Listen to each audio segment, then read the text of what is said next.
Hello everybody, how's it doing? How's it going? Both my dogs are right here. I gotta let me mess with the camera. There's Ace, this is Ace, and there's Duke. Y'all met Duke earlier. They're both good boys. So anyway, welcome back to another fan reading on Tales of the Creeps.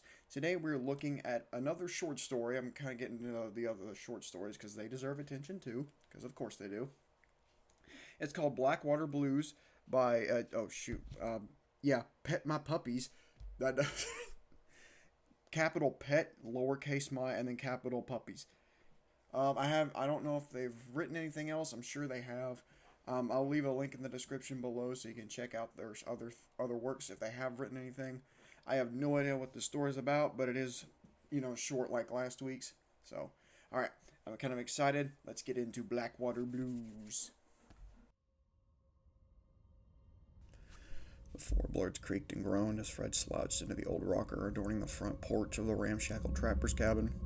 Tucked away in the depths of the cypress swamp, the building's gnarled gray boards were being overtaken by moss, making it look like a decrepit relic lost to time. But to Fred, it was home.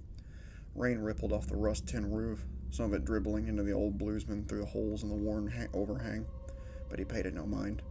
Fred looked at the rolling black clouds set in the sky. What had it been? Days, weeks maybe. And they still sat thick as ever, swallowing the sky and plunging the world into an eternal night.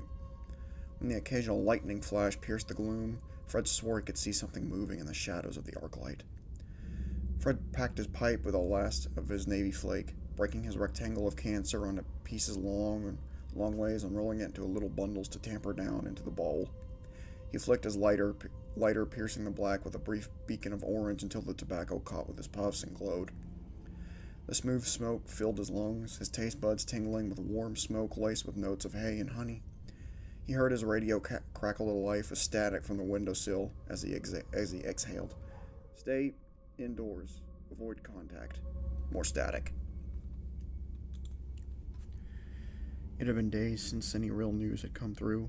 The first few days, the radio wave had been filled with broadcasts providing new information and promise of hope, not just played in the same garbled warnings. Fred took another long draw on his pipe. The world had gone to shit all right, but at least he could still enjoy his smoke. Fred's ears perked on as the radio died away, a new sound slowly filling his auditory canal. It was hard to discern at first, but after a moment, Fred was certain that he recognized the familiar rippling patter of an oar cutting through the water. He got to his feet and moved to the lantern he had hanging on the porch. Again, light cut through the darkness as the kerosene ignited, revealing the murky outline of the water's edge. Mist pooled around the surface of the swamp water, causing the lantern light to cast an eerie glow. Fred scanned the darkness as the sound grew closer. Eventually, the shadow of the tiny boat began to emerge from the mist. "Hello?" A soft, frail voice called out. "Is anyone out there? We saw your light. Can you help us, please? I think we're sinking." The boat came into the full view, revealing two figures within. A battered young woman, working the oars and a trembling little girl, huddled into a ball behind her. The boat had splintered at the bow and was slowly taking on the water. "Water's only a few feet deep here on out," Fred replied. "Best keep on going. It's not safe here." "Please," the woman begged, tears in her eyes. "There's something out there. Please. She's only 6. "You infected?" Fred asked. No, I swear. We're clean. Both of us." Fred flickered a pocket knife from his pants and tossed it to the woman. "I need a lock of your hair.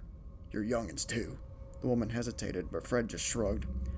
"Up to you, but it's the only way you're coming inside." Off in the distance, an unearthly moan cut through the night air, and the woman did as she was bid. When the pair were safely off the boat, Fred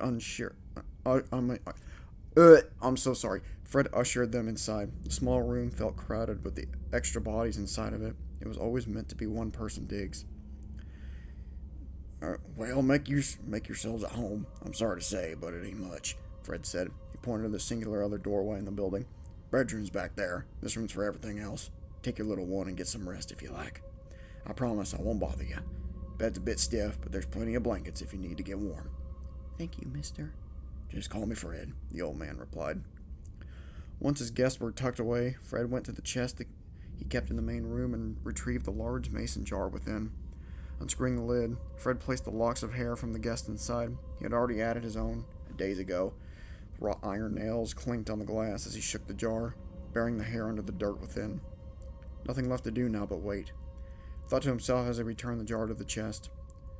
With that business taken care of, Fred went back to the porch to finish his smoke. Lantern light still poured over the swamp waters from the porch. Sorry if you could hear the siren in the background. Giving Fred a view of the dancing shadows within, the swirling mist. The moaning from earlier in the night had slowly grown louder, and Fred could hear a squelching thud accompanying it as something slowly trudged through the waters. Fred had always considered himself a grounded individual with a calm disposition, but his breath caught to it in his chest for a moment. When the hulking figure emerged from the shadows, it was Jason Withers, or at least it had been at some point. The amalgamation lurching through the swamp waters was something more.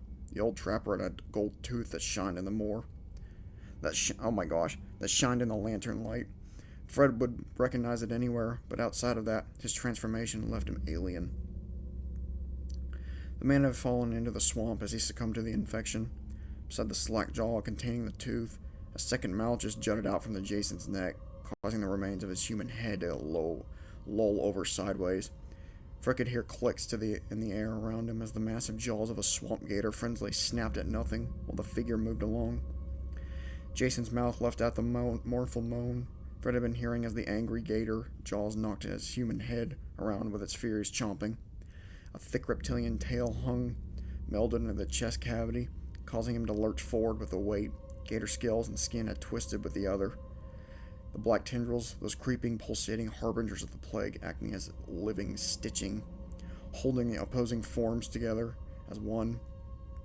They covered the Jason thing's body and elongated his limbs, turning his legs into stilts of writhing flesh that held him up out of the water's murky depths. Fred locked eyes with the abomination as it shuffled along the swamp water. For a moment, he thought it saw him and was ready to meet his end. The Jason thing howled into the night, but eventually moved on its way.